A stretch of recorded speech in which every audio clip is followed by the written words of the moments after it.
വേദലോകമെന്നറിയപ്പെടുന്ന തെക്കേ അമേരിക്കയുടെ ആദ്യ വിശുദ്ധയായ ലീമായിലെ റോസിന്റെ തിരുനാളാണിന്ന്. തെക്കേ അമേരിക്കയുടെ സുവിശേഷവൽക്കരണത്തിന്റെ പ്രഥമ നൂറ്റാണ്ടിൽ സ്പാനിഷ് വംശജരായ മാതാപിതാക്കൾക്ക് പെറു തലസ്ഥാനമായ ലിമയിൽ റോസ് ജനിച്ചത് 1856-ലാണ്. തുന്നൽക്കാരുടെയും തോട്ടക്കാരുടെയും കുടുംബ പ്രശ്നങ്ങളിൽ വലയുന്നവരുടെ മധ്യസ്ഥയാണ് Rose. Isabel Flores de Olivia എന്ന പെൺകുട്ടിയുടെ വശ്യമായ സൗന്ദര്യമാണ് അവൾക്ക് റോസ് എന്ന വിളിപ്പേര് നൽകിയത്.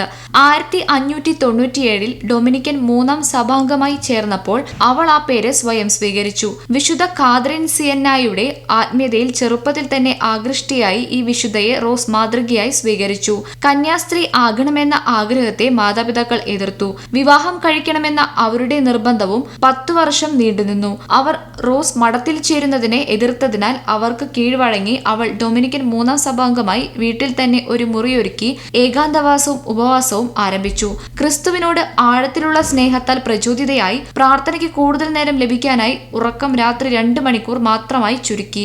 ദൈവസ്നേഹത്തിന് പ്രതികൂലമാകുന്ന എന്തും ത്യജിക്കണമെന്ന ചിന്തയാൽ തന്റെ ക്ഷാരജലവും തേച്ചും മുടിമുറിച്ചും കാന്തി നശിപ്പിച്ചിരുന്നു. തന്റെ സഹനജീവനത്തിന്റെ ഭാഗമായി ഒരു മുൾക്കിരീടമുണ്ടാക്കി അവൾ തലയിലണിഞ്ഞു. അതിന്റെ കൂർത്ത മുള്ള് ഒരിക്കൽ തലയിൽ തറച്ചു കയറിയതിനോട് വലിച്ചൂരേണ്ടി വന്നു. ലളിത ജീവിതത്തിനായി മാംസ്യാഹാരം അവൾ വർജിച്ചു. മാതാപിതാക്കൾ സാമ്പത്തിക ബുദ്ധിമുട്ടിലായപ്പോൾ പകൽ മുഴുവൻ തോട്ടത്തിലും രാത്രിയിൽ തുന്നൽ പണിയിലും മുഴുകി അവൾ അവരെ സഹായിച്ചു. ജീവിതത്തിന്റെ അവസാന കാലങ്ങളിൽ വീട്ടിൽ തന്നെ ഭവനരഹിതയായ കുഞ്ഞുങ്ങൾക്കും വൃദ്ധർക്കും രോഗികൾക്കും റോസ് അഭയമൊരുക്കി. പെറുവിലെ ആദ്യ സാമൂഹ്യ പ്രവർത്തനമായിരുന്നു ഇത്. ക്രൂരമായ പ്രലോഭനങ്ങളെയും ദീർഘമായ രോഗത്തെയും അതിജീവിച്ച റോസ് 31-ാം വയസ്സിൽ അന്തരിക്കുമ്പോൾ നഗരജനത മുഴുവൻ അന്ത്യോപചാരമർപ്പിക്കാൻ എത്തിയിരുന്നു. 1617 ഓഗസ്റ്റ് 25-ന് താൻ മരിക്കുമെന്ന മുന്നറിവ് റോസിനുണ്ടായിരുന്നുവെന്നാണ് ഐതിഹ്യം.